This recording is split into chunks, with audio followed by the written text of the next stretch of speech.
அன்பிற்கினியவர்களே, இனிய காலை வணக்கம். நீ ஒரு பிழைக்க தெரியாத முட்டாளு, துரதிர்ஷ்டசாலி, உன்னால ஒண்ணுமே பண்ண முடியாது, இப்படியெல்லாம் கேலி பேசின தொடர் தோல்விகளை அனுபவித்த ஒரு இளைஞன் உலகத்துல மிகப்பெரிய ஆளா எல்லா தோல்விகளையும் உள்வாங்கிட்டு மிகப்பெரிய ஆளா வந்தவர் தான் சாய்க்ரோ ஹோண்டா. இவரோட வாழ்க்கை பத்தி கொஞ்சம் தெரிஞ்சுக்குவோமா நம்ம இன்னைக்கு. அவரு சொன்ன முதல் வார்த்தையே வெற்றிங்கிறது 99% தோல்வியேன்னு சொன்னாராம். அவர் டொயோட்டா கம்பெனிக்காக ஒரு பிஸ்டன் செஞ்சு கொடுக்கறாரு. முதல் தடவை தோல்வி, மறுபடியும் இரவு பகலா முயற்சி பண்ணி 2வது தடவை வாங்கிடுறாரு. ஆனா அவருக்கு முதலீடு பண்றதுக்கு யாரும் இல்லை. தொழிற்சாலையை கஷ்டப்பட்டு உருவாக்குறாரு. தொழிற்சாலை 2-3 தடவைக்கு மேல அந்த தொழிற்சாலை அழிஞ்சு போயிருது. உலக போறனால, அந்த மாதிரி இயற்கை சீரழிவுனால 2-3 தடவை அவருடைய அந்த தொழிற்கூடம் அழிஞ்சு போயிடுது. கடைசியா ஜப்பான்ல கட்டின அந்த தொழிற்சாலை நிலநடுக்கத்தினால சுத்தமா ஒண்ணுமே இல்லாம போயிடுது. இப்படி ஒரு மனநிலைமையில, அதுவும் நிறைய தடவை தோல்வி தோல்வி தோல்வின்னு சொல்லி, துரதிருஷ்டக்காரன்னு சொல்லி, பெத்த அப்பாவே திட்டி, இப்படி இருந்த ஒரு மனிதனோட நிலைமை அந்த இடத்துல எப்படி இருக்குன்னு யோசிச்சு பாருங்களேன்.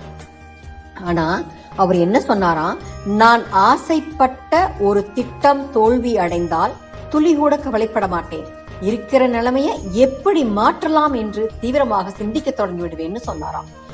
அப்போ வீட்டுல உட்கார்ந்துருக்கிறாரு. இந்த 2ஆம் உலகப் போர் அப்பதான் முடிஞ்சிருக்குது. ஜப்பானோட பொருளாதாரம் ரொம்ப மோசமாயி பெட்ரோல் தட்டுப்பாடு எல்லாமே இருக்குது. அப்போ ஒரு சைக்கிள் அவர் பக்கத்துல நிக்குது. கொஞ்ச தூரத்துல அந்த புல்வெட்டும் இயந்திரம் கிடக்குது.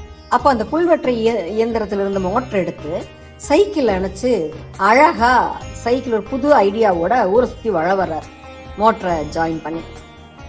அதை பார்த்தோன்னே எல்லாரும் எனக்கு எனக்கு எனக்குன்னு எல்லாரும் கேட்கறாங்களாம். கேட்கிறப்போ நிறைய செஞ்சு கொடுக்கறாரு.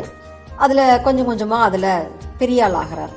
ஆனா அவரால் அதுக்கு சப்போர்ட் பண்ற அளவுக்கு அவர் கையில பணம் இல்லை, வங்கிகள் எதுவுமே கடன் தரல.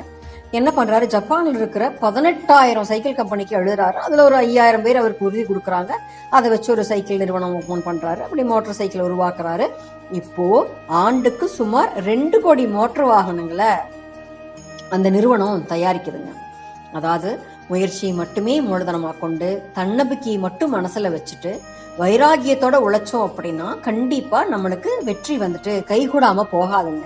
இது ஏன் நான் இவ்வளவு தூரம் சொல்றேன்னா, இவ்வளவு பெரிய கதையை நான் ஏன் சொல்றேன்னா, இப்ப இருக்கிற பசங்க மார்க் குறைஞ்சு போனா துவண்டு போயிடுறீங்க, நினைச்சது கொஞ்சோண்டு நடக்கலைன்னா துவண்டு போயிடுறீங்க, வீட்டுல பொய் சொல்றீங்க, மறைக்கிறீங்க. இந்த மாதிரி எல்லாம் கண்டிப்பா இருக்கக்கூடாதுடா கண்ணா.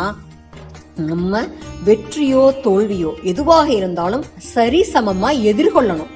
தோல்வியை கண்டு துவண்டு போகாம தைரியமா எதிர்கொண்டோம்னாவே நம்ம 3/4 ஜெயிச்சிட்டோம்னு அர்த்தம்பா. சரிதானா? இனிமேல் தோல்வியை கண்டு துவளாம அழகா சந்தோஷமா மகிழ்வோட எதிர்வு கொண்டு நம்ம வாழ்க்கையில ஜெயிச்சு காட்டுவோம்.